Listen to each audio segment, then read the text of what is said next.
பாக்கியா, ராஜி, கதி 2 பேரும் கூட்டிட்டு வீட்டுக்கு வந்து இறங்குறாங்க. பார்த்தோனே உள்ள ஓடுறாங்க. வெளிய வந்து பாருங்களேன் என்ன நடக்குது அப்படின்னு சொல்லிட்டு, அவன் மாலையும் கழுத்துமா வந்திருக்கான் அப்படின்னு சொல்லிட்டு சொல்றாங்க. வெளிய வராரு. ராஜோட அப்பா எல்லாருமே வெளிய வராங்க. அந்த பக்கம் எல்லாருமே கோவமா நிக்கிறாங்க. அதே மாதிரி அங்கருந்து பாண்டியன் எல்லாருமே வெளிய வந்து பார்க்குறாங்க. என்னடா பண்ணி வச்சிருக்க அப்படின்னு சொல்லிட்டு பாண்டியன் பயங்கரமா கத்துறாரு. அப்படியே கிட்ட வராரு. ராஜோட அண்ணன் வந்து அடிக்கிறாரு. எவ்வளோ தைரியம் தான் என் தங்கச்சி நீ ஏமாத்தி கல்யாணம் பண்ணியிருப்ப அப்படின்னு சொல்லிட்டு அடிக்க வராரு. எல்லாருமே பிடிச்சி தடுக்கிறாங்க. எதுக்காக இப்படி பண்ண அப்படின்னு சொல்லிட்டு உடனே கேட்குறாங்க ஒருத்தவங்க. எங்க ராஜி எடுத்துட்டு போன பணம் நகை எல்லாம் எங்கடா அப்படின்னு சொல்லிட்டு கேட்குறாங்க. அதுக்கு கதிர் சொல்றாரு, அந்த பணம் எல்லாமே செலவாயிடுச்சு அப்படின்னு சொல்லிட்டு சொல்றாரு. அதை பார்த்தோன்னே ராஜி அப்படியே தலை குனிஞ்சு அழறாங்க.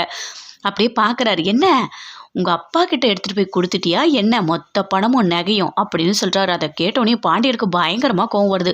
அப்படியே கிட்ட வராரு. வந்தவொடனே சொல்றாரு, நீ திருட்டுத்தனமா கல்யாணம் பண்ணதும் இல்லாம என் மேல பழி வேற வச்சிருக்கியா அப்படின்னு சொல்லிட்டு பயங்கரமா போட்டு அடி அண்ணு அடிக்கிறாரு. கதிரை எல்லாருமே தடுக்கிறாங்க. அடிக்காதீங்க அப்படின்னு சொல்லிட்டு.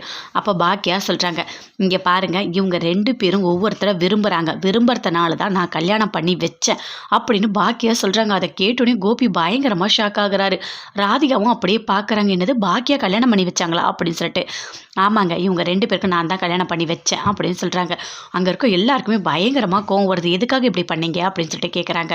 இல்லை 2 பேருமே விரும்பி இருக்காங்க. ஆனால் வீட்டில் சொல்ல முடியல. 2 குடும்பமும் பேச மாட்டாங்க. சண்டையில் இருக்கிறாங்க அப்படின்னு தெரிஞ்சு தான் கல்யாண ஏற்பாடு ராஜி பண்ண உடனே எதுவுமே பண்ண முடியாமல் தான் ஓடி வந்திருக்காங்க அப்படின்னு சொல்லிட்டு பாக்கியா சொல்கிறாங்க. அதை கேட்டோன்னே வீட்டில் இருக்க எல்லாருமே திட்டுறாங்க.